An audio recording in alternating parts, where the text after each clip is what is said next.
자, 그러면 첫 번째 장면으로 가시겠습니다.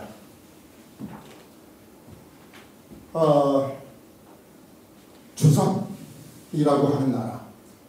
우리 민족의 그 역사를 얘기할 때 우리가 익히 알고 있는 조선이라고 하는 나라의 이름은 정말로 가장 오래된 연원을 갖고 있습니다. 지금도 조선이라고 하는 이름을 갖고 있는 나라가 북쪽에 있지요. 그리고 대한제국 이전에 조선의 역사가 500여 년 있었습니다. 그리고 그 조선이라고 하는 이름이 만들어진 연원이 되는 것은 그야말로 단군이 세운 옛고자를 갖다 붙인 조선. 실제 고유명사인 나라의 이름은 조선이었죠. 자, 그런데 조선이 개창될 때 우리가 그 이야기를 잘 알고 있습니다. 왜 조선이라고 하는 나라가 만들어졌고, 그리고 조선이 과연 어떤 시간과 공간을 갖고 있던, 그리고 조선을 대퇴하게 된 그 맥락을 역사적 흐름 속에서 한번 우리가 접근을 할 때 그 소재로 첫 번째로 이 지도를 갖고 왔습니다. 뭐냐면 조선을 개창할 때 주요 사건으로 우리가 회자하는 것이 뭐가 있습니까? 그렇습니다. 조선을 개창한 주역들은 위화도에서 회군을 하죠. 그리고 조선을 이야기할 때 첫 화두로 삼고 있습니다. 그러면 위화도 사건이 갖고 있는 맥락은 짧게 우리가 생각을 하고 넘어갈 필요가 있다고 저는 생각을 합니다. 왜 그런고 하니 위화도 너머에 뭐가 있었던 겁니까? 요동이 있었던 거죠. 고려 말에 우왕과 최영 장군은 요동 정벌을 추진합니다. 이 사실은 다 알고 있는 사실입니다. 그런데 뭔가 앞뒤가 안 맞는 모습이 있습니다.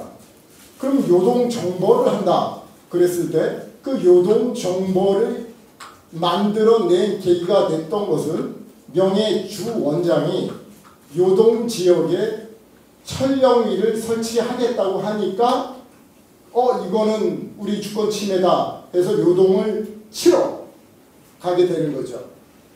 그런데 우리 역사학계에서는 그 요동 정벌이라고 하는 단어는 쓰고 있지만 그 철령위라고 하는 그 철령위를 설치하고자 했던 그 명이 이야기했던 철령위는 과연 어디인가 라고 얘기했을 때 그러면 명을 치러 가는 거고 또 철령위를 설치하겠다 이것이 우리 영토다 라고 주장한다고 했으니 그것을 공격을 한다 그러면 요동으로 가는 거겠죠. 그런데 이제 우리 역사학계에서는 그 철령을 요동이 아닌 요 밑에 보이시죠? 지금 교과서 그리고 역사학계에서는 그 철령을 이쪽으로 비정하고 있고 이것이 정설이 되고 있습니다. 자, 이 부분은 오늘 여러분과 나눌 주제들이 워낙 밀도 있게 많이 있기 때문에 여러분들한테 과제만 던지고 제가 짧게 지나가려고 합니다. 자, 나중에 한번 선생님들께서 과연 그 당시 요동 정발과 관련된 사료들이 지금 사실 예전에는 전문가들이 그렇게 학계에 주장을 내놓으면 학계에서 철저하게 연구한 결과이기 때문에 그냥 그대로 받아들이면 된다라고 하는 시기가 있었습니다. 그런데 지금은 그렇게 하면 우리 역사를 잃을 가능성이 너무나 농후한 그런 시기를 겪으면서 이제는 각자가 검증의 주체 그리고 역사학위의 주인공이 되어야 된다라고 주장하는 바가 뭐냐면 이 과연 그 철령위라고 하는 그 위치가 함경도에 있었다라고 주장할 수 있는 사료적 근거가 있다라고 한다면 사료적 근거가 있어야 되겠죠. 있다라고 한다면 그 근거는 우리가 면밀하게 학문적으로 과학적으로 합리적으로 연구하고 분석해야 된다라고 봅니다. 그런데 그것이 함경도 안변에 철령위가 있었다. 거기에 설치하려고 했다라고 하는 그 주장의 역사적 근거는 아직까지 발견된 것이 없습니다. 그러면 어떻게 그것을 역사적인 사실로 교과서까지 실리게 되었을까요? 그게 바로 대일항쟁기 때 일제학자들이 그렇게 비정하고 그렇게 추정하고 그렇게 만들어 놓은 것이 해방 이후에도 학계의 정서로 굳어져 왔기 때문에 그 사람들이 마치 학문적 결과 속에서 그런 결과가 나온 것처럼 우리가 받아들이는 역사의 비주체적인 그런 대상화가 됐었기 때문에 지금까지 견고하게 이제 내년이면 80년입니다. 해방된 지. 그럼에도 불구하고 유지되고 있다는 것입니다. 그래서 나중에 오늘 이 자리를 빌어서서 이후에 과연 철령이가 어디였을까라고 하는 것을 명사나 중국의 1차 사료가 되겠죠. 명사실록이나 기타 중국 측 사료나 또는 고려사나 조선 왕조실록을 통해서 기타 우리나라는 많은 특히 다른 그 고대의 사료들은 너무나 부족한 형편일 수도 있다라고 생각하지만 이 시기와 관련된 그 자료는 풍부합니다. 있는 자료도 연구하고 있지 못한 현실일 뿐이지 이것을 입증할 수 있는 근거 자료가 취약하다라는 것은 전혀 사실과 부합하지 않습니다. 그리고 그것은 이미 다 공개가 돼 있어서 그 원문을 비교하면서 우리가 그 위치를 추적할 수 있는 여건이 지금은 여러분들 인터넷을 통해서 다 확인할 수가 있습니다. 그래서 만약에 단 하나라도 지금 우리가 배워왔던 그리고 지금 현재 기록되고 있는 철령의 위치를 저렇게 함경도로 비정할 수 있는 근거가 중국 측 사료나 또는 우리 측의 고려사나 조선왕조실록에 있다라고 한다면 그런 부분에 대해서 얼마든지 추후에 오늘 이 자리 이후에 제기해 주시면 좋겠습니다. 학문이라고 하는 것은 객관적인 사항을 밝혀내기 위해서 끝없이 밝혀나가는 과정일 뿐이지 절대적인 진리라고 하는 것은 학문 세계에서는 있을 수가 없는 것입니다. 우리도 마찬가지입니다. 일제시대의 일제 제국주의 역사학자, 일제 제국주의 고고학자들이 수립한 것이기 때문에 무조건 저것은 사실이 아닐 거야 라고 한다면 그거야말로 역사학에서 말하는 엄밀성, 종교성, 사료성에서 벗어나는 행위일 겁니다. 그건 막연한 우리의 주관적인 바람이거나 또는 판단일 뿐인 거죠. 그래서 제가 말씀드리는 것은 역사학의 기본은 근거다, 사료다. 사료를 통해서 우리가 철령이를 한번 추적해보는 그러한 시간들을 반드시 선생님들 각자가 해보실 필요가 있다라는 것을 말씀을 드리겠습니다. 그래서 지금 역사 교과서에서는 자 지금 하나는 중학교 그리고 하나는 고등학교 역사 교과서입니다. 100% 지금 교과서 우리가 배워왔던 것은 지금도 전혀 변함없이 쌍성 충간부를 이쪽으로 보고 있고 명에서 회복하려고 했던 그 영토 철령이를 설치하려고 했던 것 그리고 철령이를 설치한 것 이것을 이쪽으로 보고 있는 것이 우리 자라나는 현재의 주역이자 미래의 주역들인 학생들이 보고 달달 외우고 있는 현실이라는 것 여러분들께서 누구보다 깊이 이런 그 부분에 대한 생각이 깊으실 거라고 생각을 합니다. 자, 그래서 이것은 철령의 위치가 지금 사료에 의하면 처음 가운데 부분입니다.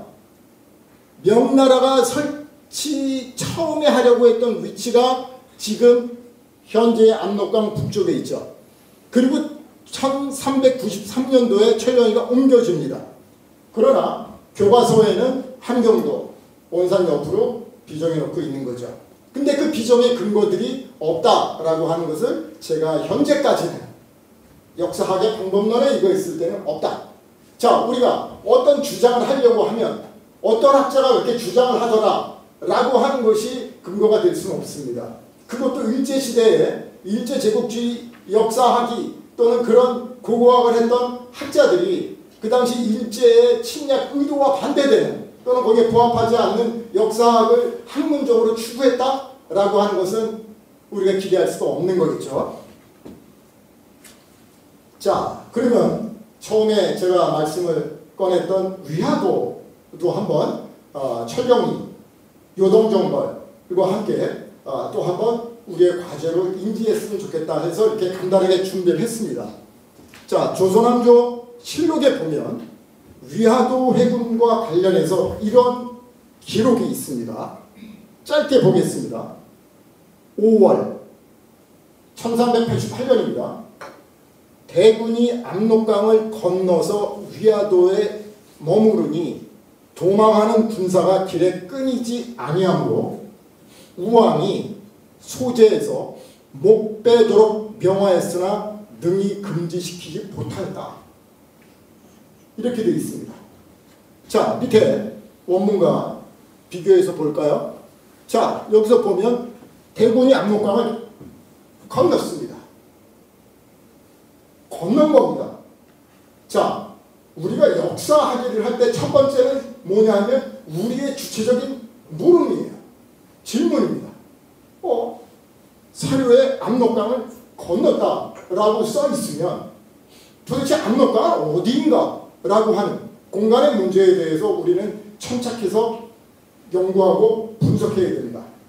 역사는 아무 데서나 이루어지는 것이 아니죠. 어느 특정한 공간이 있습니다. 그리고 그 특정한 공간이 배태한 시간이 있습니다. 그러면 공간부터 봐야 되겠죠. 압록강을 건너서 위화도라는 곳에 머물렀어요. 그런데 지금까지 우리가 알고 있는 위화도는 압록강 가운데에 있는 약간 도드라진 것으로 알고 있지요. 그렇게 알게 된 것은 우리가 분석한 겁니까? 우리가 한번 자료를 따져본 겁니까? 우리가 그냥 그렇게 역사 교과서를 통해서 배워왔기 때문에 의심하지 않죠. 이제는 의심하고 질문 던져야 됩니다. 자, 여기서 또 하나 자연스럽게 우리는 궁금증이 생깁니다. 자, 위화도 압록강을 건넜어요. 거기에 머물렀어요. 군사가. 수많은 군사가 거기에 머물렀어요. 근데 거기서 도망하는 군사들이 있는 겁니다. 그런데 그 도망하는 군사들이 만약에 지금 현재 우리가 알고 있는 압록강 그리고 그 중간에 있는 약간의 도드라진 땅이라고 한다면 거기를 넘어서 끊임없이 도망하는 군사가 성공할 수 있을까요? 도망갈 수 있을까요? 게다가 왕이 그 자리에서 바로 못 빼도록 했는데 넘어갑니다. 넘어가서 성공하는 또 있을 거고 또 못 빼인 자도 있겠죠. 그래서 위화도라고 하는 것이 과연 어디인가 라고 봤을 때 여러분들이 일단 쉽게 조선왕조 실록에서 조선왕조 실록 하면 조선왕조 실록 홈페이지로 들어갈 수 있습니다. 그러면 거기서 위화도 쳐보세요. 그러면 위화도와 관련된 문장들이 사료가 쫙 나옵니다. 번역이 돼 있어요. 번역 어려운 거 아니에요. 근데 마치 번역이 어려운 것처럼 그 전문가만이 할 수 있는 것처럼 하는 것 자체가 저는 그 역사학이 또는 역사학이 가장 근본에서 벗어났다. 왜? 역사의 주체는 우리 모두거든요.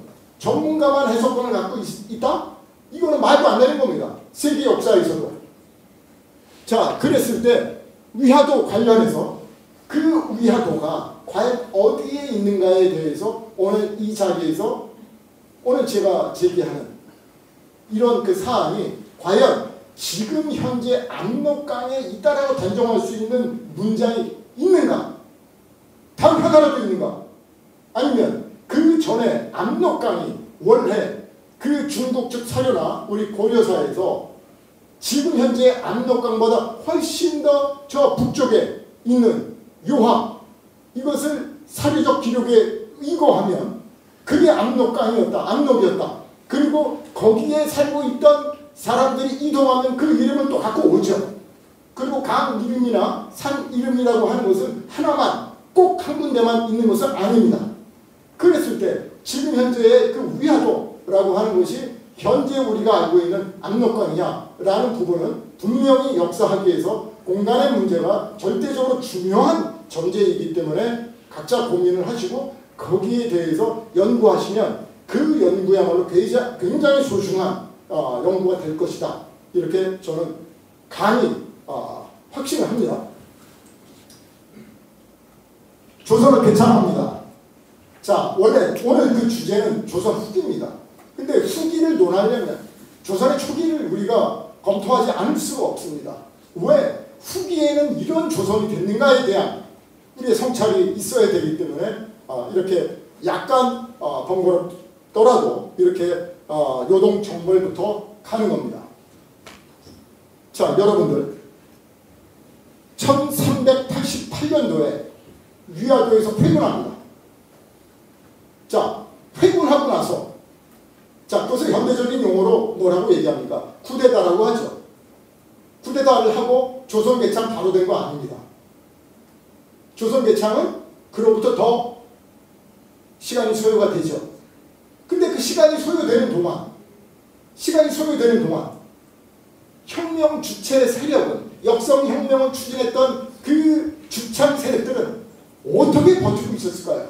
아직 고려 왕국인데 그 과정. 자, 그리고 조선이 왜 고려를 멸망시키고 역성혁명으로 간 그런 배경이 뭘까에 대한 단서를 여기서 우리가 볼 수가 있습니다. 뭐냐면 1390년 이성계 정도전 조주는 그 당시 서울인 수도인 개경에서 토지 문서를 불사합니다. 근데 사료에 보면 맨날 며칠을 탔다라고 합니다. 그리고 위화도에서 회군하고 단 2개월 지나서 무엇을 하는가 하면 물론 최영도 보내고 우왕도 보내고 새로운 왕이 또 들어서죠. 그 이후에 뭘 하냐 하면 그 당시 고려 말에 가장 문제가 됐던 것 무엇이었을까요? 그렇죠. 세상의 가장 근본이 되는 것은 뭡니까? 우리의 삶의 문제잖아요. 우리 삶의 가장 근간이 되는 기초는 뭡니까? 먹고 사는 문제잖아요. 경제잖아요. 그러면 그 당시 우리나라 백성들은 그냥 그렇게 편하게 제가 백성이라고 표현하겠습니다. 대다수의 민중들은 누구였나요? 농민들이었죠. 농민들은 땅에서 생존을 영위하는 존재들입니다. 자, 그 이후에 수백 년의 세월이 흘렀어요. 수백 년의 세월이 흘러서 지금 현재는 잠깐만 볼까요? 우리나라에서 최소한 우리 남한에서 우리 대한민국에서만 본다고 하더라도 농촌 인구가 도시 인구보다 밀리는 시점은 그거는 지금 통계로 봤을 때 1970년도입니다. 그리고 지금은 뭐 압도적으로 더 밀리게 됐지만 그렇게 되면서 이 농촌에서 서울로 이주를 하게 되죠. 그러면서 70년대 그것을 수용을 해야 되니까 강남을 개발하게 되죠. 이렇게 되고 관일하게 되죠. 그 전에는 70년대 이전에는 농촌 인구가 도시 인구보다 더 많았습니다. 이 당시는 거의 농사 생활을 하고 있었고 농사 생활을 하는 사람들이 한 민족의 한 나라의 근간이 됐을 때 그들이 긴박되어 있는 토지의 문제는 삶의 근간이 되는 문제인 것입니다. 그런데 고려는 나중에 또 여러분들이 공부하실 계기들이 또 얼마든지 있으시니까 그건 넘어가겠습니다. 고려 말에 사료를 보면 이런 기록이 있습니다. 뭐냐면 산청을 경계로 해서 토지 경병이 일부 특권층들에게 문벌 귀족들에게 집중되어 있다. 산천 그 어디에 이 농민들은 송곳 하나도 꽂을 땅이 없다 라고 해서 기록되어 있어요. 자, 그리고 우리가 이제 그 조선왕조실록 우리가 자랑스럽게 회자하고 있는 조선왕조실록은 세계 기록 문화유산입니다. 우리 민족은 대단히 여러 가지 면에서 중요한 특징들을 갖고 있어요. 그 중에 뭐냐면 반드시 기록을 남기고자 합니다. 그것도 철저하게. 왕이 보려고 해도 못 보게 해요. 그런 만큼 그 기록을 중요하게 생각했다. 그것은 뭡니까? 다른 말로 표현하면 그만큼 역사를 소중하게 생각하는 민족이다 라는 것을 알 수가 있습니다. 이런 기록들이 우리 사료에 기록되어 있는 사실들입니다. 자, 세계 역사에서 지배층이 당시의 백성들 편에서 토지대장을 불타온 사례가 있는지 저는 아직까지 모르겠습니다. 있을 수도 있겠죠. 역사라는 것은 아까 모두에 말씀드렸지만 절대적인 진리는 없고 아직 발견한 것이 있을 수도 있다라고 하는 열린 자세가 필요하니까요. 이렇게 해서 1388년도 7월에 전제개혁이 우여곡절을 거칩니다. 우여곡절이 없을 수가 없겠죠. 이런 지난한 과정이 없으면. 자, 그런데 이런 우여곡절을 겪을 때마다 지금 우리가 놓치고 있는 부분들이 있습니다. 뭐냐면 그런 험난한 속에서도, 그리고 우리가 이렇게 알고 있다시피 정도전, 이성계 이런 그 조선을 개창한 인물들은 당시 조선에, 아니 고려의 중심 세력이나 중심 권력층에 있지 않았습니다. 다 변방이었어요.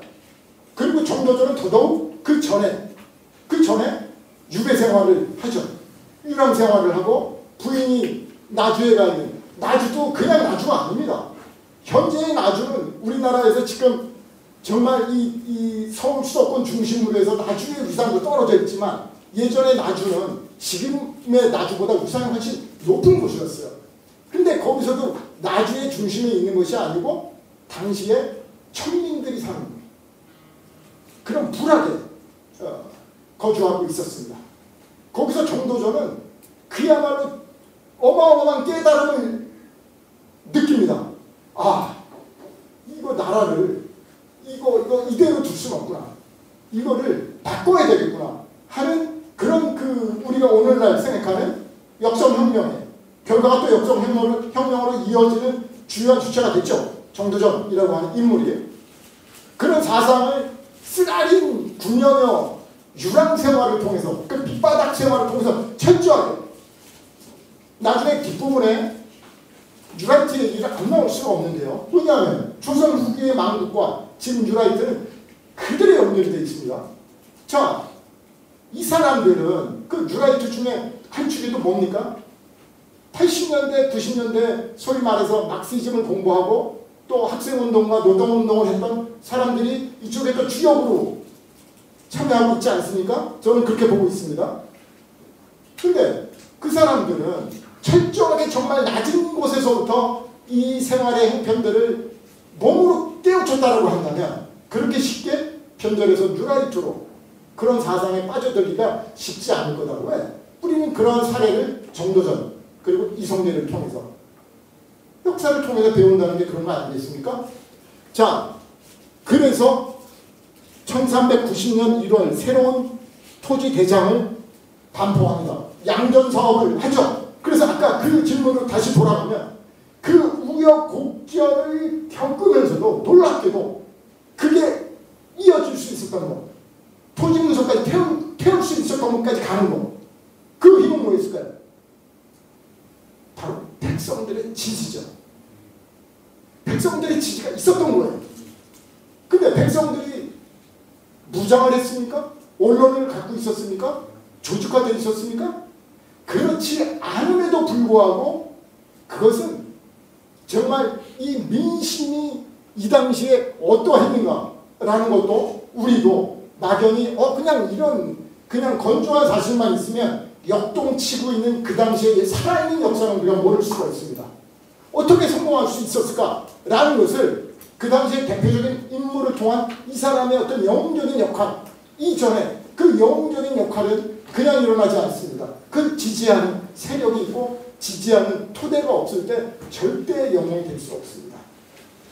그런 면에서 그 당시에 백성들의 조선 개창을 열렬히 환영했기 때문에 죽음의 위기에 처할 수 있었던 고려 말의 역성혁명의 주체 세력들은 조선을 개창하게 되고 그 이후에 원뜻을 갖고 있었던 만큼의 토지개혁, 토지의 혁명적인 개혁을 하지는 못합니다. 왜냐하면 모두가 다 역성혁명을 지지하지 않았잖아요. 당장에 이색도 그랬고요. 정몽주도 그랬고요.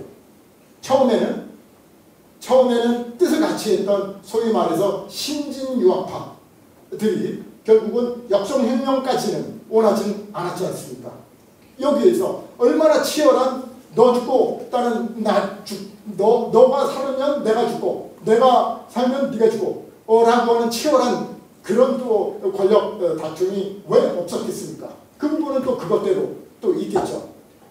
그럼에도 민심이 천심이다라고 하는 그 사상은 그 당시 배면에 있었다. 지금은 또 반면에 잠깐 한번 여기로 와볼까요? 지금 우리의 민심은 국정에 반영되고 있습니까? 이거 수백 년 전의 얘기입니다. 지금 예를 들어서 우리가 토지 공개념 얘기하면 어떻게 할까요? 바로 빨갱이가 되겠죠. 토지 문서를 불태우고 당시 그 정도진이 그 추진하려고 했던 토지 개혁의 목표는 개민 수렴이었습니다. 개민은 뭐냐면 이 민, 백성을 세서 농사 짓고 있는 그 개량을 해서 그 농사 짓는 사람들한테 밭을 주는 거예요. 지금은 도저히 상상할 수 없는 정말 역사상 이 세계적으로도 유례없는 혁명적인 사상인 거죠. 이분들이 우리 조선을 개창한 분들이었다라는 거에 대해서 한번 짚고 넘어가고 싶었습니다. 자, 여기서 볼까요? 밑에서 하나, 둘, 셋, 넷. 요 줄부터 한번 읽어보겠습니다. 태조가 대사원 조준과 더불어 의논하여, 여기서 태조는 이성계죠. 사전을 협파하여. 이거 대단한 말 아닙니까? 개인 소유의 그 땅 제도를 협파한다는 거예요. 이거는 완전히 근본적으로 바꾼다는 거잖아요. 변병을 막고 독점을 막는다는 거예요.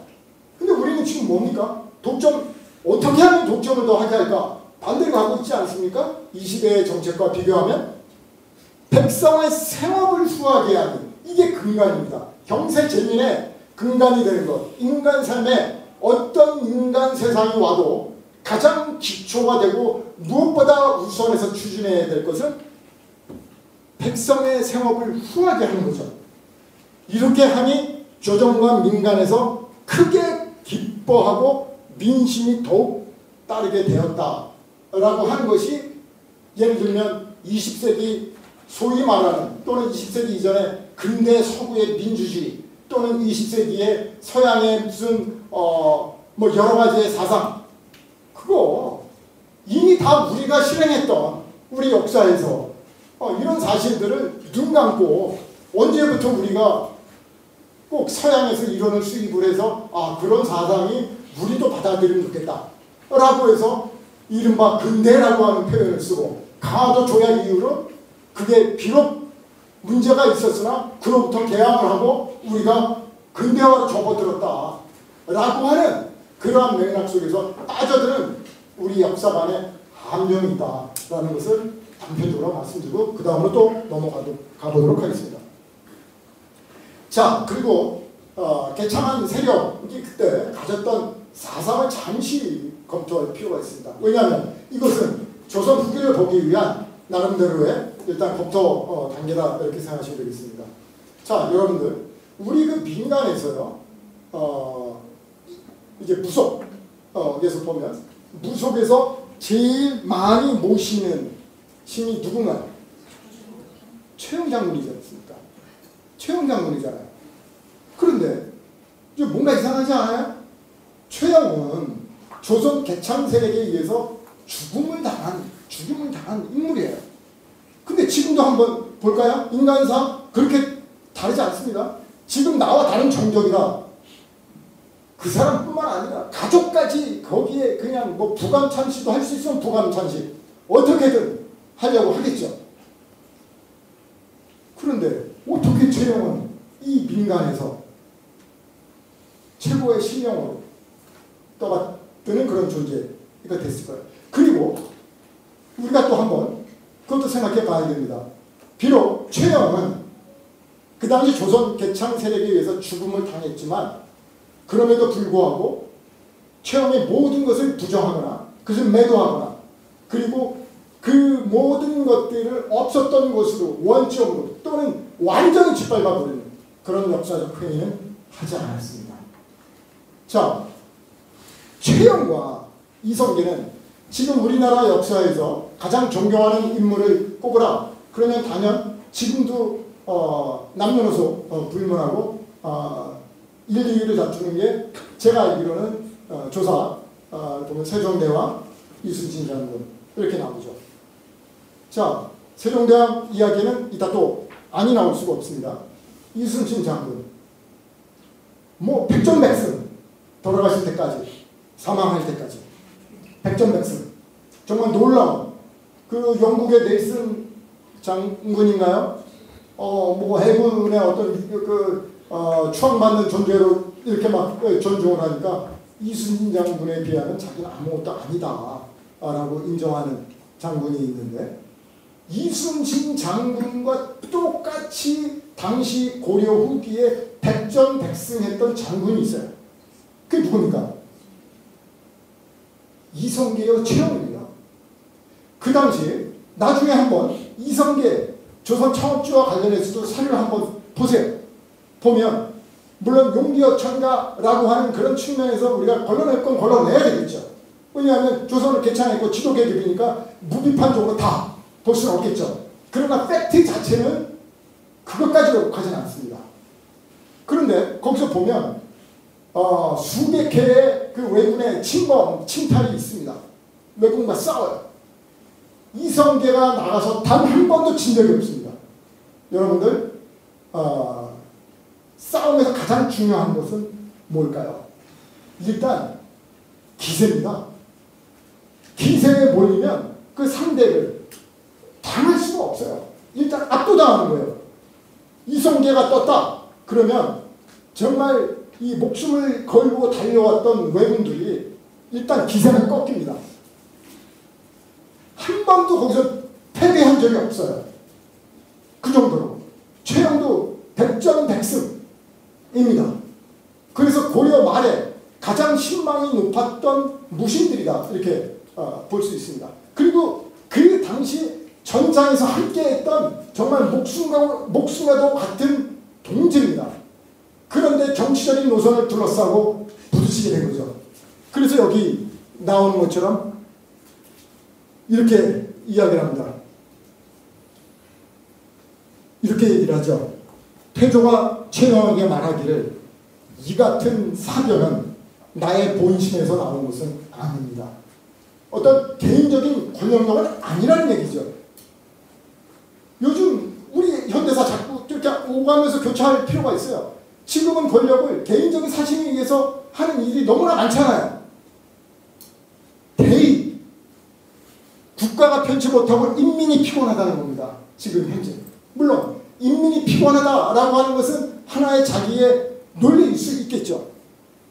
그런데 잘 가시오 잘 가시오 하면서 둘이서 부여안고 웁니다. 이건 정치적으로 과연 이 나라를 어떻게 이끌어 가야 될 것인가에 대한 그런 생각이 방법론이 달랐을 뿐이지 저 사람을 짓밟아야 되겠다.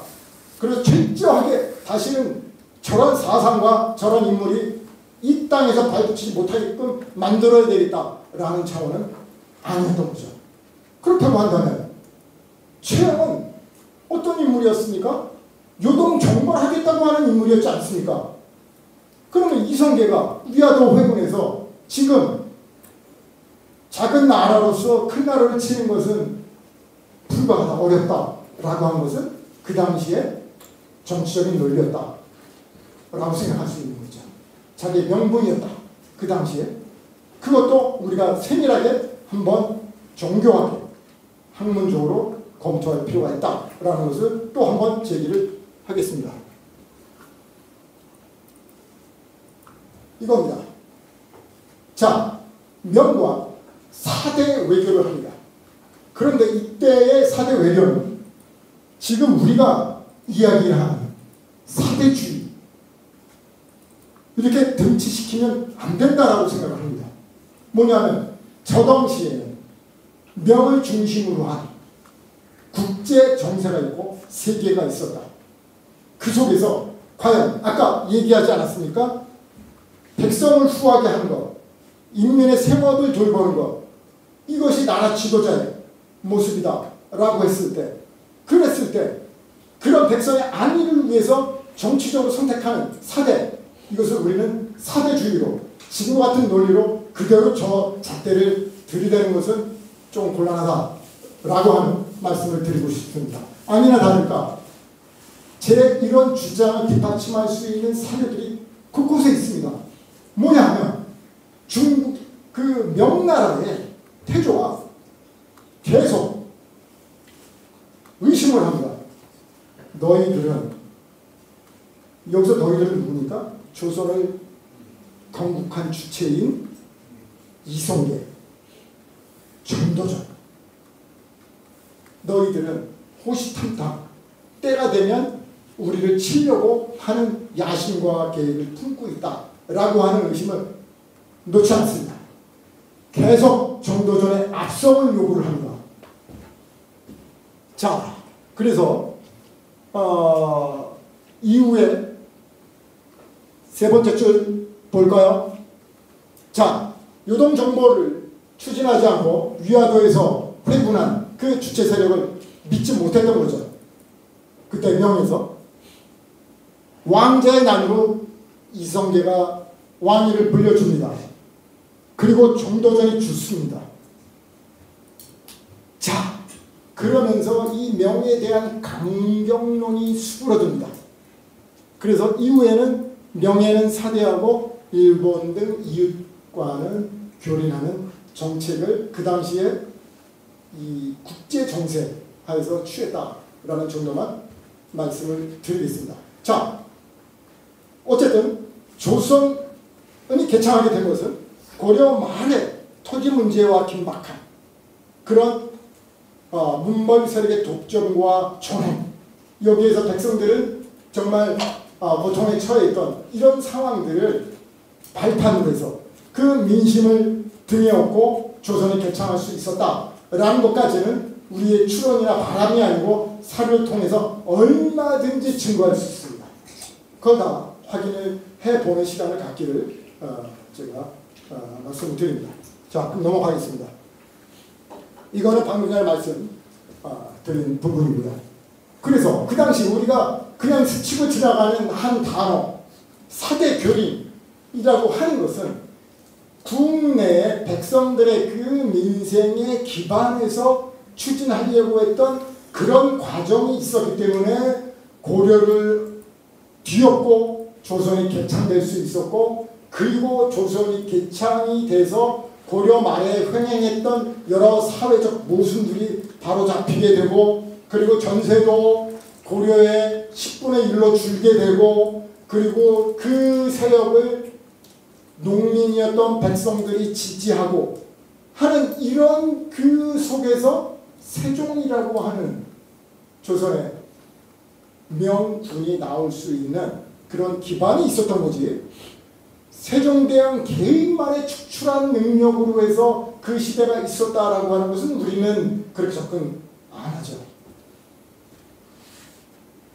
자, 이거는 뭐 나중에 이 내용들은 오늘 그 자리를 통해서 여러분들이 또 저희 그 한가람에서 낸 그 교과서가 있습니다.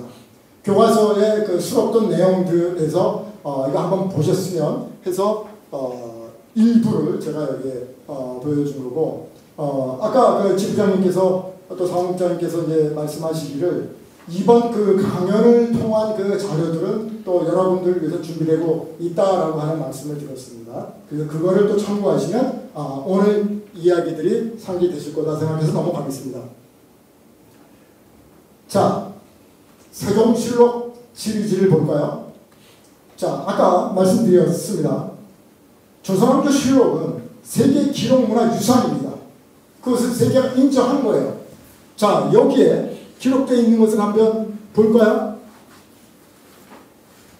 세종은 제14년 쭉 시작하죠. 철령부터 명나라에 보낸 거예요. 공원진까지는 조선 경계 통보하게 합니다. 철령은 아까 어디라고 사료가 말하고 있다라고 제가 이야기를 드렸나요? 지금 함경도가 아니고 현재 중국 땅인 저쪽 심양 북쪽이다. 요동은 그쪽을 말하는 거다 라고 말씀드렸죠. 그래서 세종실록 지리지에 사방 경계는 북쪽으로 공엄진에 이르기 700리, 동북쪽으로 선춘연에 이르기 700여리라고 기록되었다 라고 하는 것을 중국 측에도 통보하게 합니다. 자, 지금은 근데 우리가 예를 들어서 시진핑이 트럼프를 만나서 뭐 중국의 도망의 역사였다, 우리 역사를 라고 얘기해도 역사학계가 거기에 대해서 한마디라도 합니까? 나라에서 공식적으로 거기에 문서를 보내서 그렇게 말하는 것이 사실인가? 라고 공식적인 문서라도 보내기는 합니까? 안 하잖아요. 세종대왕은 명령을 하잖아요. 우리 영역은 여기다 라고 해서요. 이랬을 때 이게 사대주의입니까? 아니죠. 자, 과정법 체제라는 거. 아까 제가 원래 혁명 주체 세력이 추구했던 것은 개민 수령이었습니다. 농사 짓는 사람들 수에 따라 땅을 그냥 주는 거예요. 사정이 아니고.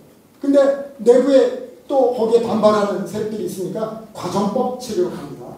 그러나 이것도 원래 구상했던, 거기는 못 미치지만 정도전이 한마디를 합니다.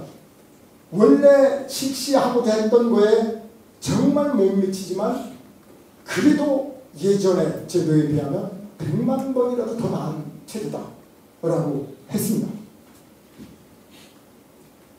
자, 그런데 이 조선사에서 이 전기까지, 소위 전기라고 우리가 편의상 구분하겠습니다.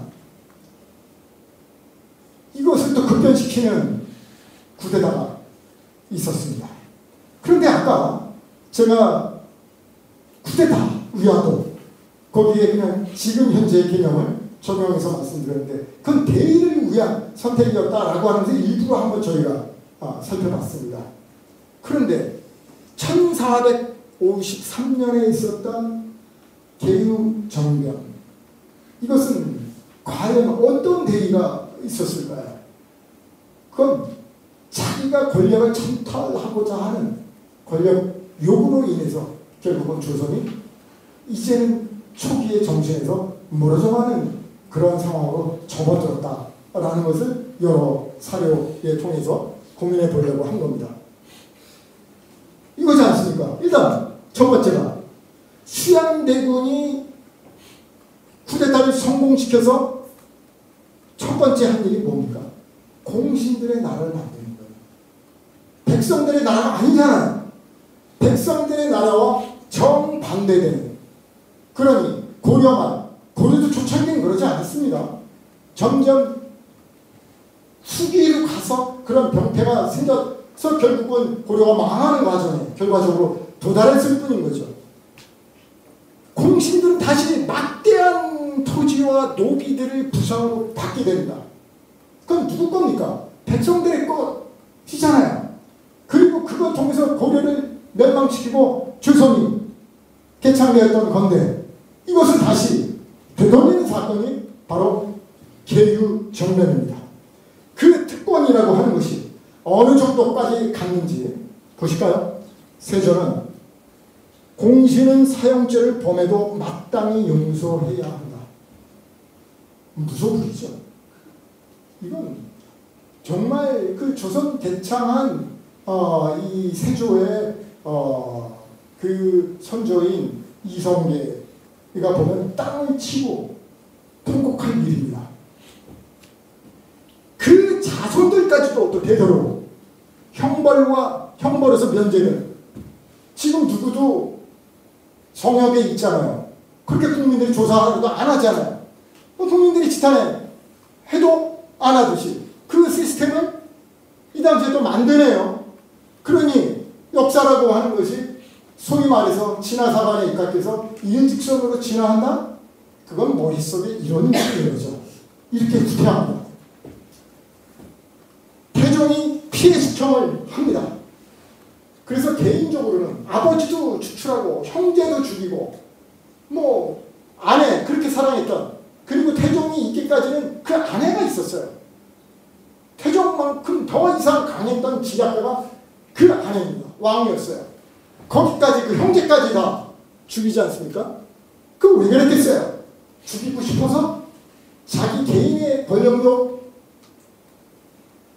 특권층으로 다시 부활시키면서 법치의 붕괴를 일으키게 되면서 조선은 나락으로 가는 설국열차를 타게 됩니다. 자, 그래서 조선이 개창되고 그 이후에 어떤 시기를 보냈는가에 대한 단상들을 제가 한번 제기를 했습니다. 그런데 그것의 그 전환점이 세조의 계율정변을 통해서 있었다라는 거고, 그러면 이 부분에 대해서는 후기로 가기 전에 몇 단계만, 몇 가지만 언급하고 가야 될 것이 있습니다. 자, 이겁니다.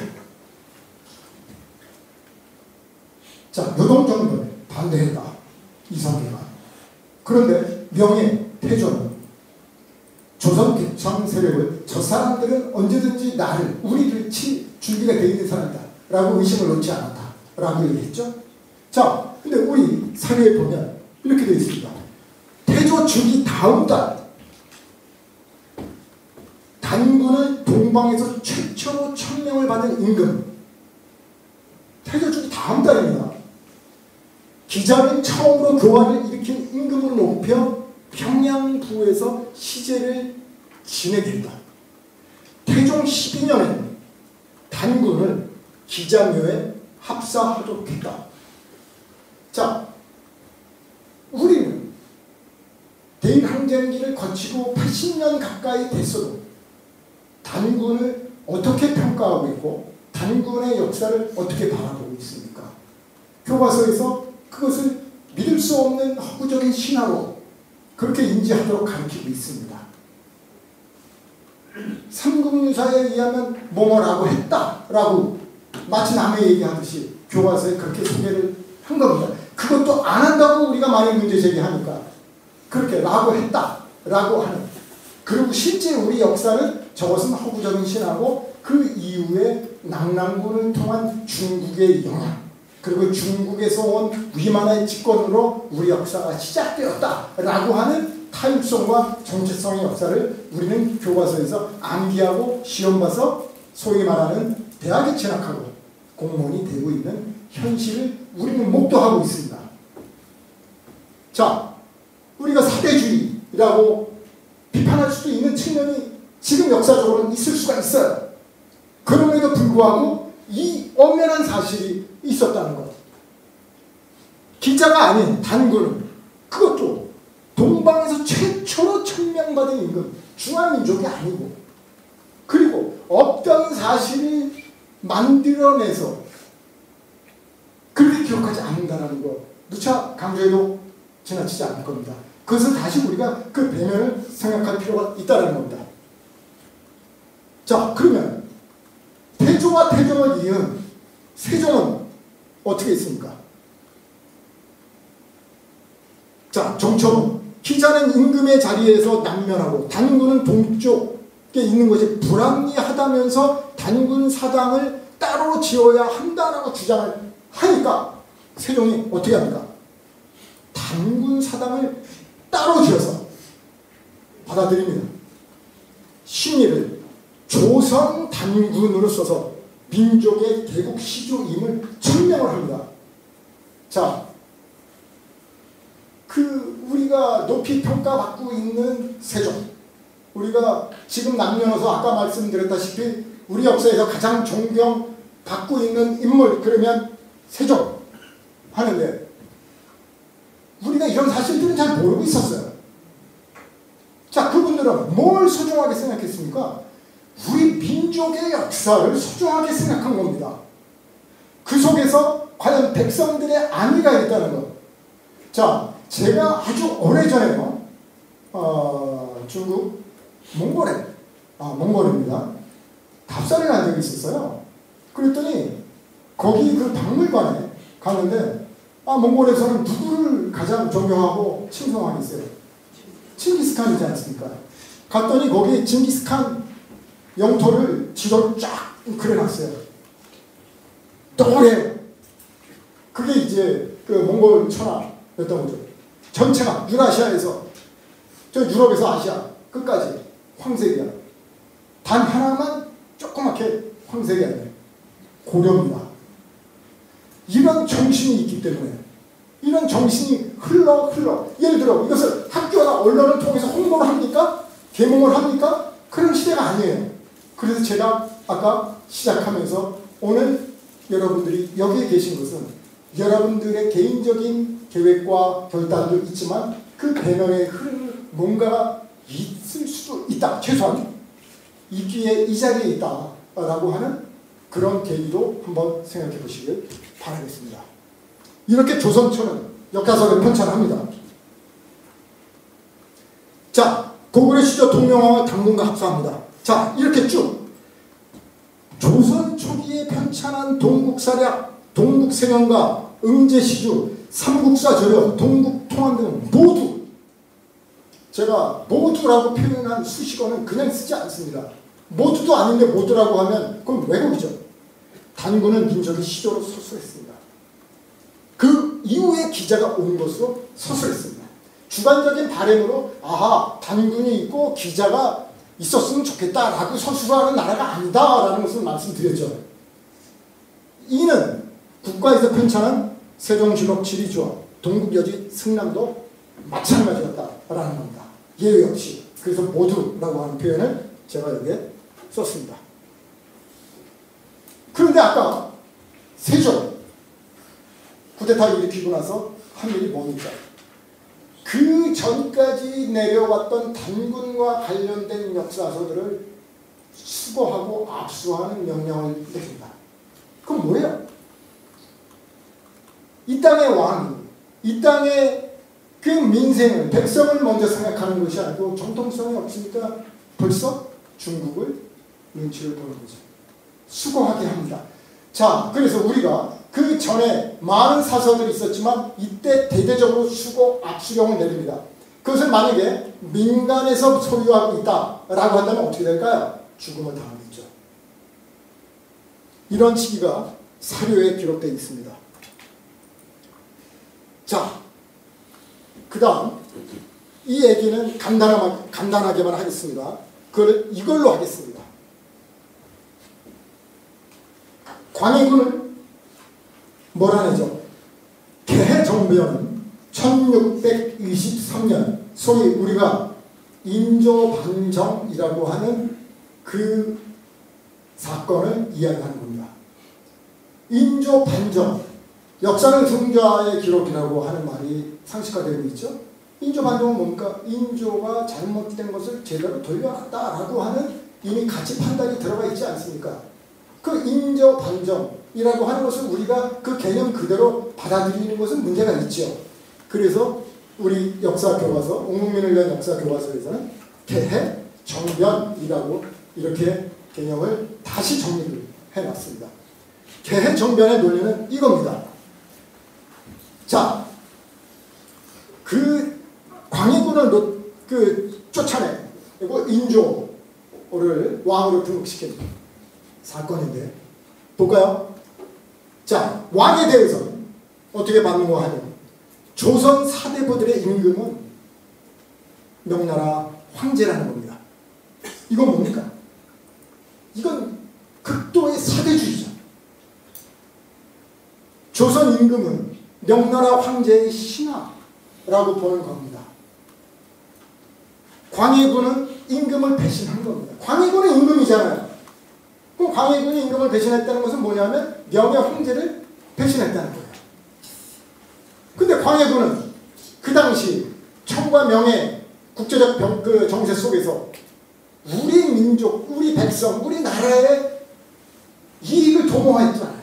소위 말해 중립 외교. 그런데 이것이 임금을 배신했다. 그래서 지금 조선 사대부가 광해군을 추출한 것은 명나라 황제에 대한 충성이다라는 논리입니다. 그래서 이런 사례가 1차 예송 때 송시열 등의 기복연설. 아니 참 이건 또 너무 얘기가 길어질 것 같아서 뛰어넘어서 일제시대로 가면 이 서인들의 논리가 이완용의 논리로 그대로 승계가 됩니다. 이 노론의 논리가. 그 당시 노론의 당수가 이완용이었어요. 이완용이 게라우치 함께 뭐라고 전달하냐면 고종 순종의 지위를 국왕이 아닌 대공으로 하자라고 주장합니다. 그러니까 이미 마음속의 나라는 일본국이 되는 겁니다. 우리 왕은 신하가 되는 거죠. 똑같은 논리가 역사적으로 이어져 오는 거죠. 그러면 과연 지금 현재 대한민국은 군사작전권을 누가 하고 있습니까? 그리고 뉴라이트가 왜 횡행하고 있습니까? 그냥 거기까지만 하겠습니다. 그래서 이런 과정을 통해서 결국은 나락에 처하게 되죠. 조선은 역사 속에 사라질 뻔했어요. 사라질 뻔했는데 그나마 그때 광해군이 선조를 대신해서 민심을 얻게 되면서 위기에서, 그리고 유성룡이 개혁을 통해서 위기를 넘기게 되는 거죠. 넘어가겠습니다. 그래서 끊임없이 우리가 던져야 될 것은 왜, 어떻게, 언제, 육하 원칙에 따라 역사는 마치 어떤 사건이 있으면 그 사건을 추적하는 수사관과 같아야 됩니다. 그리고 기사를 쓰는 기자와 같아야 됩니다. 육하 원칙에 따라서 해야 됩니다. 근데 그 중에서도 가장 중요한 것은 저는 우리 역사 속에서 누가 막연하게 언제 어떻게 무엇을 보다 더 중요한 것은 누가 그렇게 주장했는데, 그래서 그 성과가 누가 가져갔는데, 누가 그걸로 고통을 받았는데, 누가 거기에 저항했는데, 누가 역사적 평가를 받고 있고 누가 우리를 지금 지키고 있는데 라고 하는 주체의 문제, 그 누가를 끊임없이 던져야 된다라는 것만 말씀을 드리겠습니다. 자, 그러면 조선 후기로 넘어갈 때, 자, 여러분들 아까 이제 제가 그 세종대왕 말씀을 드리면서, 자, 뉴라이트의 대표적인 이론가로 알려져 있는 사람이 누구죠? 지금 현재 서울대 경제학과의 그 이영웅 교수 아닙니까? 제가 몇 년 전에 이영웅 교수가 쓴 책을 보게 됐어요. 뭘 보게 됐냐면 만일 정적중이 아니고요, 우리 역사 뒤집기 시리즈 뭐 이렇게 해가지고서 뭐 이렇게 단편만 시리즈로 내겠다 하는 거 일권을 제가 어느 도서관에서 우연히 본 적이 있어요. 제가 한 푼이라도 보태고 싶지 않으니까 책 사서 보지 않을 거 아니에요. 그래서 서문을 읽어봤어요. 그래서 보통 우리 역사 뒤집기 제목 자체는 굉장히 훌륭한 거예요. 근데 방금 전에 말씀드렸다시피 누가 그런 주장을 하는가를 봐야 되겠죠. 그래서 도대체 우리 역사 뒤집을 거 많은데 웬일로 이 사람이 뭘 뒤집으려고 하는 거야? 그랬더니 그 서문에 뭐라고 얘기하고 있냐면, 우리가 알고 있는 역사적 사실이 허위와 왜곡과 거짓에 휩싸여 있다. 그런 것들을 다 걷어내고 우리 역사를 뒤져서 해야 된다. 그 시리즈 1탄으로 나는 이 책을 썼다. 우리 민족이 알고 있는 가장 첫 번째 잘못된 문제 뭐라고 있을까요? 과연 뭘까요? 제가 힌트 하나 드릴게요. 우리 민족이 남녀노소를 구분하지 않고 가장 존경하는 인물 누구라고 했죠? 세종대왕이라고 했죠? 그 시리즈 1권이 세종대왕이에요. 자, 우리가 세종대왕을 신격화하자라는 건 아니에요. 완벽할 수는 없어요. 뭔가 문제 또는 뭔가 한계 역사적으로 있을 수 있어요. 근데 그것만 그냥 예를 들어 한다고 한다면 인류 역사의 성현들도 아마 갈기갈기 찢어져서 성현으로 존재할 수 없을 거라고 생각합니다. 그렇게 치면 다 역사적 한계가 있을 거니까요. 근데 그걸 가지고서 이건 세종은 존경할 인물이 아닌데 이게 우리 민족이 아주 잘못된 역사 상식으로 자리 잡았다 하면서 분개를 하더라고요. 근데 제가 또 이 말씀을 왜 드리냐면, 그래서 그렇게 썼는데 거기에 한마디를 더 덧붙이더라고요. 그러면 조선 왕 중에 이영훈 자신이 생각하는 가장 존경받을 만한 인물은 누구인가? 라고 밝혔어요. 그게 누굴까요? 힌트. 영조입니다. 그 한번 제가 지금 말씀드린 게 저도 수년 전 기억이니까 정확하게 기억 안 했을 수도 있다라고 저는 먼저 밝혀줍니다. 저는 그렇게 봤는데 기억이 또 약간 착각이 있을 수도 있는 거예요. 그건 먼저 전제하고 말씀드려요. 세종대왕은 우리가 잘못 알고 있다라고 하면서 그냥 비판 일색이고, 영조는 그 책의 주제가 아니니까. 그런데 거기에 단연 애민군주, 정말 조선을 살린 왕으로 해서 영조 딱 꼽아놨어요. 근데 그건 본 주제가 아니니까 그 책은 서술 안 했어요. 근데 왜 영조를 꼽았을까요? 힌트. 이영훈은 유라이트예요. 그렇죠. 노론이 조선 후기에 집권해서 조선 초기의 정신과 제도를 다 부수고 역사를 되돌려놓고 하는 시발점이 된 왕이 영조입니다. 그러나 우리는 교과서에서 영조를 하면 떠오르는 단어가 뭐죠? 왜? 조선 후기에 르네상스를 일으킨 왕. 그렇죠? 그리고 영정조 시대. 정조는 영조 뒤에 그냥 따라가는 탕평책. 그리고 실제 탕평책은 어떻게 되는지. 그리고 사도세자. 사도세자. 우리가 알고 있는 사도세자 뭡니까? 그냥 비극적인 죽음 이렇게 알고 있지 않습니까? 그리고 좀 더 아시는 분들은 뭐 영화를 통해서도 또 기타 등등 해서 정신병으로 인해서 정말 처음에는 청명하고 영조로부터 사랑을 독차지 하다가 괴이한 짓을 하게 돼서 결국은 비극적인 죽음을 맞이할 수밖에 없었던 비운의 왕자라고만 알고 있죠. 사료를 보면 절대 이런 주장을 할 수가 없습니다. 사도세자는요, 여러분들 나중에 한번 실록을 보시면, 아니면 노론 300년 권력의 비밀이라고 하는 제가 2011년도에 쓴 책이 있습니다. 네. 그리고 사도세자가 꿈꾼 나라라고 해서 이러벨 소장님이 또 쓰신 책이 있습니다.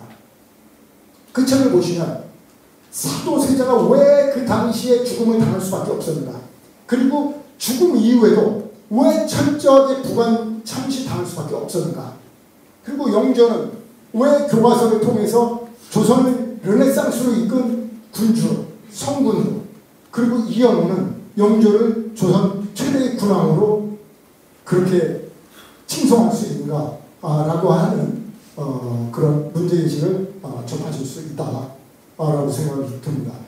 사도세자는요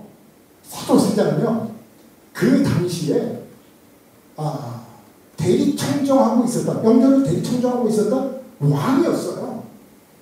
몇 가지를 제외한 나머지는 군정을 이끌고 있었던 명실상부한 왕이었어요.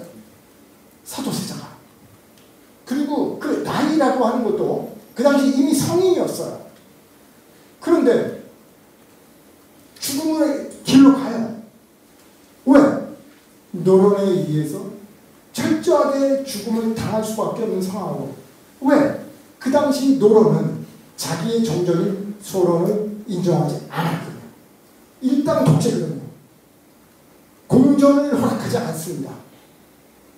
상하가 분명해야 되고, 지배층과 그리고 백성이 구분돼야 되고, 그리고 너와 내가 이분법적으로 분리돼야 되고, 사문난전, 정통이 있고 나머지는 사유리가 돼야 되고, 이런 흑백 논리 속에서 이 노론은 소론의 입지 자체를 인정하지 않습니다. 철저하게 짓밟아 죽이려고 해요. 당대 권력에 있던 사람들, 그리고 그 사람들의 가족까지, 연좌제들 다 죽이려고 합니다. 그리고 왕한테 재난을 올려요. 제가 말씀드리지 않았습니까? 그 당시에 왕은 누구냐? 사도 세자인 겁니다. 왕이에요. 검토합니다. 자, 이거 죽여야 됩니다. 완전히 몰살을 시켜야 됩니다. 하고 올려요. 허락하지 않겠다. 사료에 그렇게 계속 기록됩니다. 반복해서 올립니다. 유명하지 않겠다. 받아들이지 않습니다. 그런 순간 해경궁 홍씨를 비롯해서 장인 홍봉환, 홍인환, 그리고 노련 세력들로부터 죽음의 타깃이 될 수밖에 없는 상황이 될 수밖에 없는 거고, 노론에 의해서 왕위에 오르고 왕위를 유지할 수 있었던 영조는 그 세상을 받아들일 수밖에 없었던 거죠. 자, 넘어가겠습니다. 그래서 우리는 그 탕평책이라고 하는 것들이 과연 실제로 어떻게 쓰이는가 하는 것도 이제 우리가 연구해야 될 과정이 있다라고 생각합니다. 자, 그런데 영조가 사도세자의 아들인 정조까지 죽이고 싶어 하진 않았죠. 정조가 왕위에 못 올라가게끔 하려고 노론에서 수많은 공작을 해요. 죽이려고. 그런 과정들이 사료에 낱낱이 다 기록이 되어 있습니다. 그리고 왕위에 올라갔어도 왕이 있는 공간에 자객을 침투를 합니다. 그런데 놀라운 것은, 자, 여러분들 유명한 왕조실록의 기록이 있죠. 정조가 우여곡절 끝에 죽음의 계곡을 넘어 왕위에 오르죠. 즉위하죠. 즉위식에서 뭐라고 얘기합니까? 예, 나는 사도세자의 아들이다. 이거는요, 어마어마한 사건입니다. 세계 역사에서 한번 찾아보세요. 그런 사례가 있는지. 나를 죽이려고 하는, 내가 왕위에 올라가면서 목숨 걸고 어떻게든 1차 시나리오, 2차 시나리오, 3차 시나리오 뭐 이런 그 세력이 지금 권력을 짚고 있는 거기서 나는 사도세자의 아들이다 라고 했어요. 그러면 나는 사도세자의 아들이니까 여러분들 거기에 연루된 대신들, 지금 권력의 핵심들 각오하세요. 다 죽었어. 이런 의도로 얘기한 게 절대 아닙니다. 그럼에도 불구하고 나라를 생각해서 그야말로 나라를 위한 정책들을 펴나가지, 노론처럼 너가 죽어야 내가 산다라고 하는 이데올로기가 아닙니다. 노론도 있고 소론도 있고 이타tum도 다양하게 거기에 나라를 위한 정책을 수립하는 이런 그야말로 탕평 정책을 취하게 되죠. 자, 이 나주벽서 사건, 이거 정말 흥미진진한 얘기인데, 이거 나중에 여러분들이 저거 한번 살펴봐야 되겠다 싶은 분들 한번 보시고, 요거는 제가 아까 말씀드린 겁니다. 자, 여기 볼까요? 영조 때 노론 일당 독재 체제가 확립이 됩니다. 일당 독재 체제를 구축한 노론의 칼날은 대리청정하는 사도세자로 향합니다. 나주벽서 처리 과정에서 사도세자가 소론 인사 가족들의, 소론 인사는 죽어도 뭐 그거까지는 그럴 수 있다라고 할 수 있지만 씨를 만일 그 가족들까지 노력, 그 연좌제, 재산, 이거에 대해서 인정을 안 하는 거예요. 목숨 걸고 인정 안 하는 거예요. 결국은 목숨을 버리게 되는 거죠. 그것도 가장 비극적으로. 이런 거죠. 그래서 그 당시 영조와 노론은 사도세자가 친소론 종교를 갖고 있는 것으로 받아들였다. 노론은 사도세자 제거를 당론으로 합니다. 그리고 그 당론에 따라 움직입니다. 해경궁 홍씨도 자기네 집안의 뜻에 따릅니다. 그래서 사도세자가 영조에 불려서 나갈 때 거기 그렇게 기록되어 있습니다. 그 해경공시의 그 기록에도 뭐라고 되어 있냐 하면 사도세자가 그렇죠. 자네는 참 흉한 인물을 이루세요. 자, 여러분들 지금도 그래요. 예를 들어 피해자가 있고 가해자가 있어요. 어떤 사건에 피해자가 죽음을 당했어요. 피해자의 진술은 왜 저런 진술이 나왔을까? 합리적으로 질문을 던져야 되겠죠. 가해자가 구체적으로 이런 것들을 진술했으니 옳을 거야 라고 얘기하면 안 되겠죠. 그럼에도 불구하고 2010년도에 어떤 일이 있었는가? 요거는 뒤에 가서 제가 또 요거는 이제 아까 그 이야기였고, 그리고 결국은 정조가 죽음을 무릅쓰고 왕이 돼서 사도세자의 아들이다 라고 했음에도 불구하고 개혁 문신들을 육성하기 위해서 규장각을 설립하고 그 검사관의 서자 출신들은 이동무, 박재가, 유득공, 서희수를 임명해 신분제를 원한다. 여러분들 이런 사실은 여러분들은 아실 줄 몰라요. 그러나 대다수의 우리 학생들은 이걸 알고 있을까요? 자, 지금도 누가 신분제를 완화하려고 노력하고 있습니까? 정치인들 중에. 저는 이 정도 하는 정치인이 과연 지금 이 땅에 있을까? 세계적으로 확장을 해서라도. 자, 검소관의 서자 출신들, 우리나라는 예를 들어서 규장각을 설립했다. 그럼 대한민국에서 거기에 들어가는 사람들은 누구일까요? 당시 서자들이었던 이런 스펙들을 갖고 있는 사람들이 들어가서 거기서 연구하고 연구 결과물을 낼 수 있을까요? 어릴 때부터 안기식 교육에 주입받아서 이런 역사가 독립운동가들이 주창했던 역사학을 죽이고 그런 역사의식과 역사관을 짓밟고 조선 총독부에서 수립했던 역사관과 왜곡된 역사적 사실을 암기시키고 그냥 닥치고 경주마처럼 달리게 해서 정답을 맞추는 사람들이 들어가는 곳이, 그 사람들이 죄인은 아니지만 서울대 법대 아닙니까? 서울대 법대 가서 대통령 되고 여당 대표 되고 해서 이 사람들이 하고 있는 일이 뭐예요? 근데 이 시기에 정조는 뒤집었지 않습니까? 역사를 볼 때 이런 살아있는 그 이면을 우리는 복원해야 된다라는 생각을 갖습니다. 자, 여기서 볼까요? 정조는 자, 화성이라고 하는 신도시를 건설을 하는데, 자, 화성이라고 하는 신도시를 건설하려고 했던 그 이유는 오늘 여기서 이 자리에서 말씀드리지 않겠습니다. 그런데 볼까요? 단 한 명의 억울한 백성도 없게 하겠다라고 해서 강제 부역이 아니고 임금을 줍니다. 그리고 그 일을 하면서도 그 계기를 통해서 이것을 농업혁명의 계기로 삼습니다.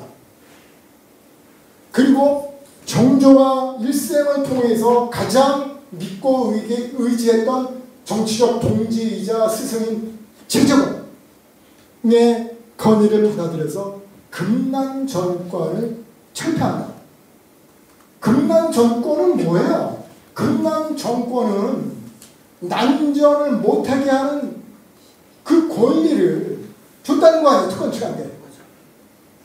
공평하게, 평등하게, 시장의 원리에 맞게, 이거야말로. 그렇지 않습니까? 역사적 사실이 그렇습니다.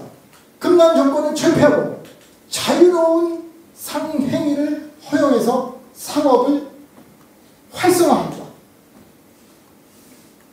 이렇게 이어가는 거예요. 그러다가 의문의 죽음을 당하게 되죠. 그 의문의 죽음은 또 과연 어떤 역사적 맥락에 있었을까라는 것들을 또 우리는 추리할 수 있어야 된다라고 생각합니다. 그것도 과제를 넘기겠습니다. 자, 그래서 그 당시 정조가 개혁을 하고 개방적인 정책을 실시해 나갑니다. 공업이 문제, 근저의 문제 있는 거죠. 자, 노비제를 폐지하고 임금 노동제, 그리고 농업, 국가에서 농업혁명, 그리고 그 농업 속에서 상업혁명. 자, 순조 1년 중앙관서에 소속된 공노비 해방, 산업비의 세습도 금지. 이게 뭡니까?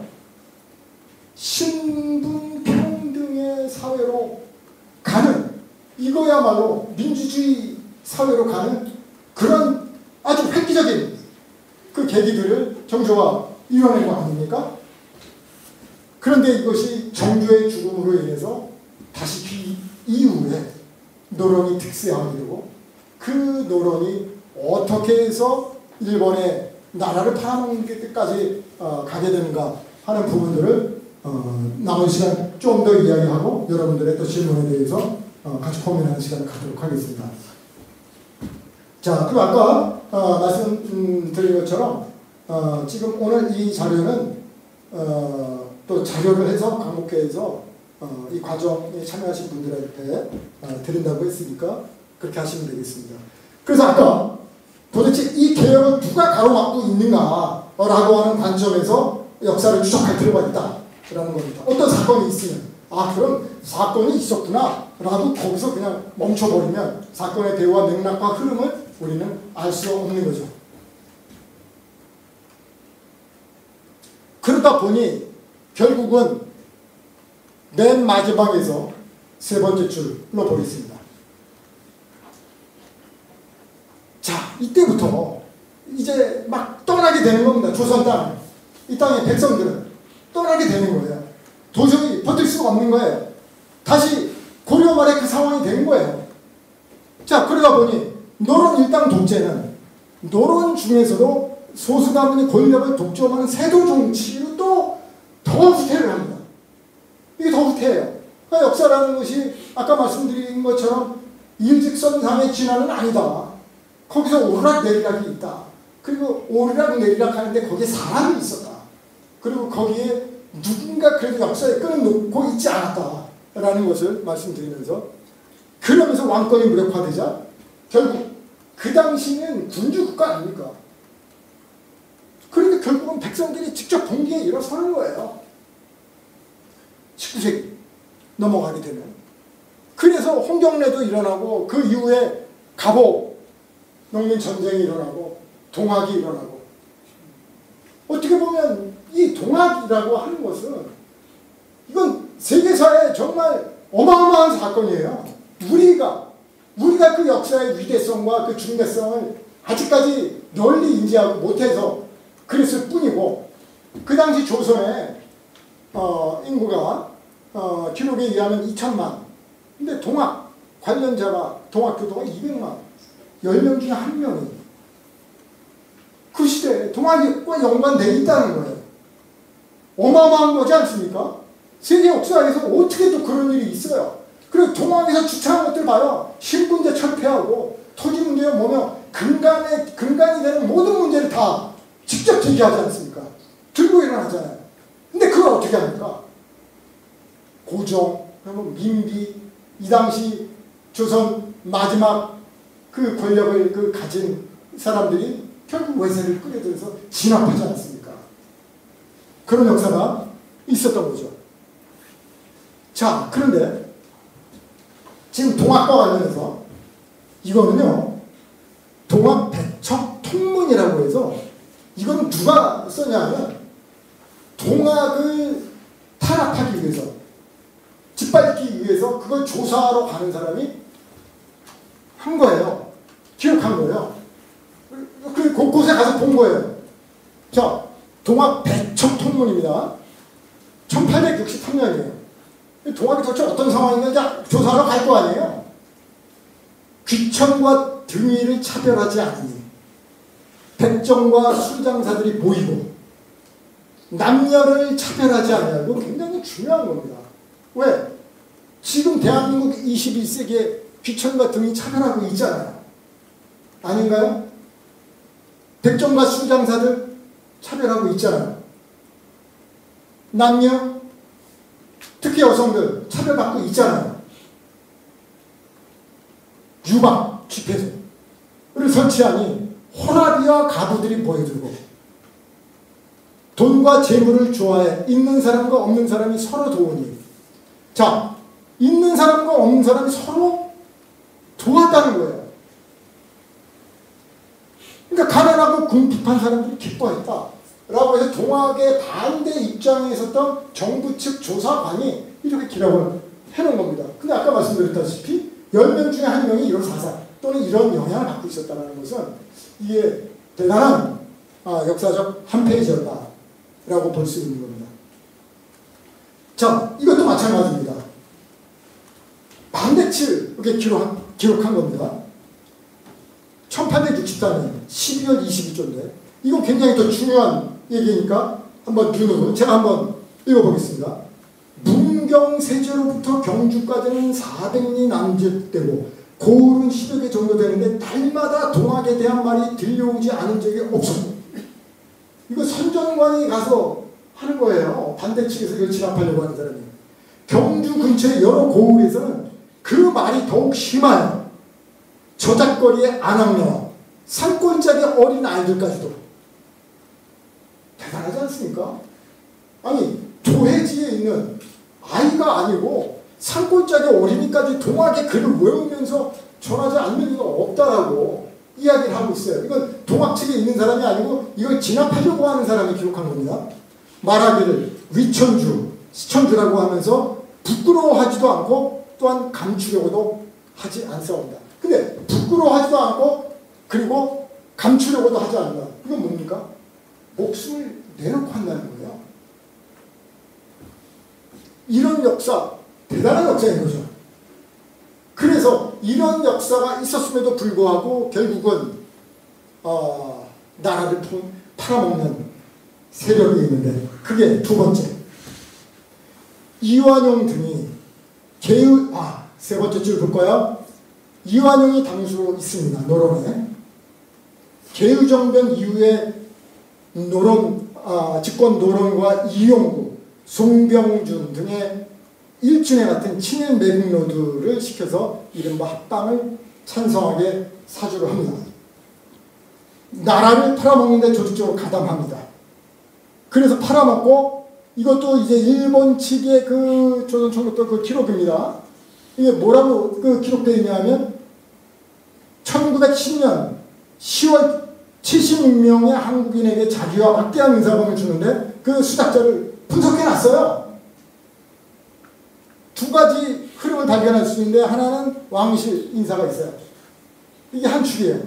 그럼 또 한 축은 뭘까요? 그 다음에 노론입니다.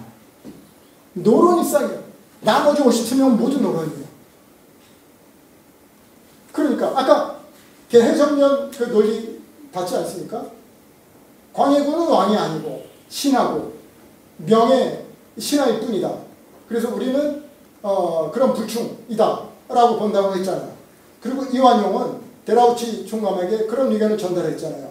여기 왕은 일본 제국의 대일본 제국의 그냥 귀족으로 하면 된다.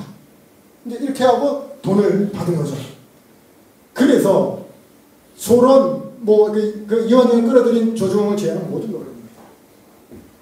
이런 것들이 철저하게 가려져서 사학과에서는 80년대까지 어떤 논리가 있었냐면 현대사 연구 금지 이론이 있었습니다. 뭐냐면 현대사는 당대의 역사이기 때문에 연구할 수 없다는 겁니다. 어떻게 보면 그렇게 하죠. 근데 그건 뭐냐면 역사학의 기초가 아닌 겁니다. 어떤 시기를 기준으로 해서 어느 시기는 역사적으로 공부하면 안 되고 연구하면 안 되고 어떤 시기는 되고, 이게 어떻게 역사입니까?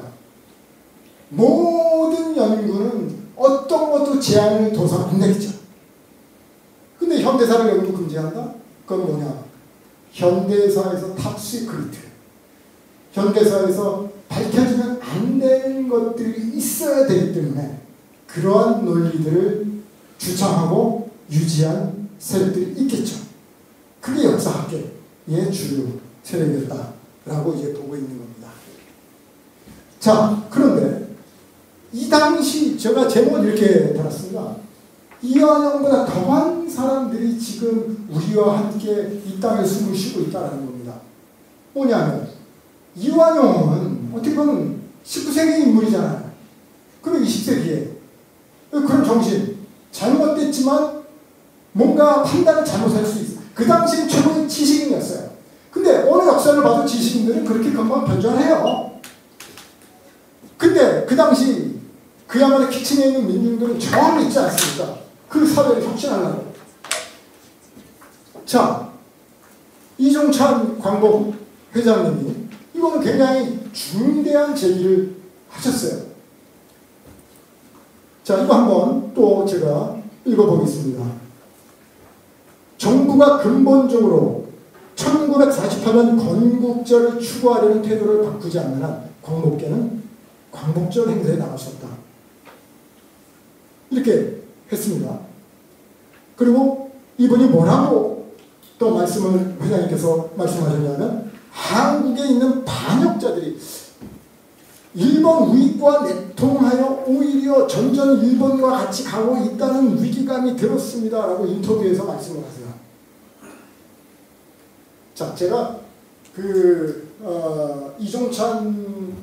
존경하는 이종찬 그 회장님과 관련해서는 또 인연이 있습니다.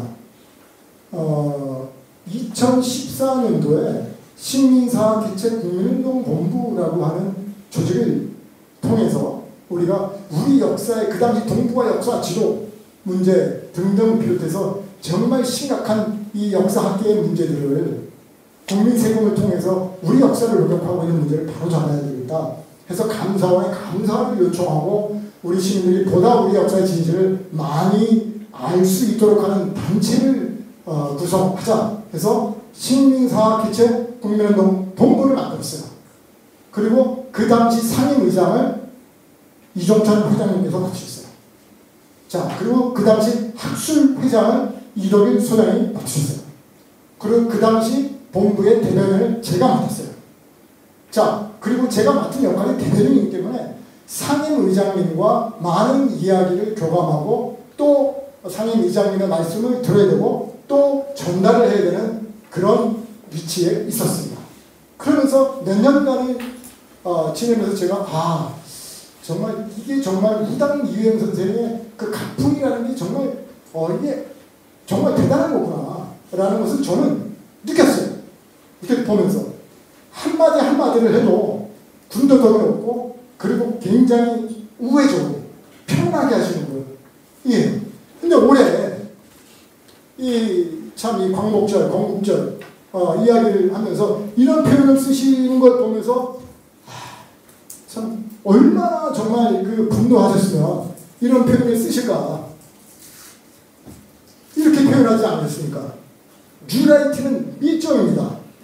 이거 굉장히 어떻게 보면은 충격적인 단어를 쓰고 계신 거예요. 일반인들이 봤을 때. 그리고 밀정이 자신을 밀정이라고 한 적이 있습니까? 뉴라이트도 자신을 뉴라이트라고 하는 사람이 없습니다. 그 폐해는 계속되고 있습니다. 그 다음 비유가 너무나도 기가 막힙니다. 놀라운 비유입니다. 마치 연탄가스처럼 형체는 없는데 피해가 막심합니다.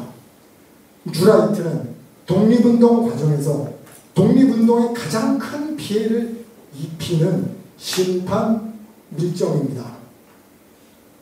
라고 말씀하셨어요. 이종찬 회장님은 광복회 회장님이시지만 이 집안이 우당 이영선 선생뿐만 아니고 이시영 선생도 그렇고 집안 대대로 역사학을 한 가문이에요. 그리고 이종찬 회장님 자체가 역사학의 대가라고 저는 존경을 하고 있는 역사학자이시기도 합니다. 이런 역사적 맥락을 아시기 때문에 차마 이 시점에서 이런 단어를 안 하려고 해도 안 할 수가 없는 발언을 하신 거다 라고 생각합니다. 자, 그리고 2011년도에 신영복 선생, 지금은 고인이 되셨죠. 한겨레 인터뷰에서 기자가 이런 질문을 합니다. 선생님께서는 우리나라에서 많은 민주화를 위한 노력들이 있었는데 그럼에도 불구하고 이것이 근본적으로 바뀌지 않는 이런 그 참 상황에 대해서 어떻게 보십니까? 라고 하는 질문이 있었어요. 그랬더니 이렇게 신영복 선생이 답을 합니다. 1623년 광해군이 폐위되고 난 뒤로 우리나라의 정치적 지배 블록은 바뀐 적이 없습니다. 광해군 폐위 뒤 조선은 노론 세력이 거의 지배했고 일제강점기 때까지도 권력의 상층부를 차지했습니다. 여러분도 아시다시피 일제강점기의 상층부 권력은 해방 뒤 청산이 안 됐습니다. 신영복 선생, 이분이 돌아가신 뒤에 과연 일제강점기의 상층부 권력이 청산됐습니까? 안 됐고 오히려 더 득세하고 있지 않습니까? 그러니까 어떻게 보면 백주대낮에 이하영보다 더한 행태를 하고 있다는 거죠. 자, 그래서 나머지 이야기들은 또 나중에 여러 차원을 통해서 제가 말씀드리고 서로 사유를 나눌 수 있는 시간이 있을 것인데, 시간 관계상 여기까지 하고, 제가 마지막으로 주장하고 싶은 것은 뭐냐면, 역사학의 주체는 소위 말하는 역사학계가 아니다. 바로 우리다. 그리고 우리가 우리 역사의 희망이다. 라는 말씀을 꼭 좀 이 자리를 통해서 강조하고 싶습니다. 감사합니다.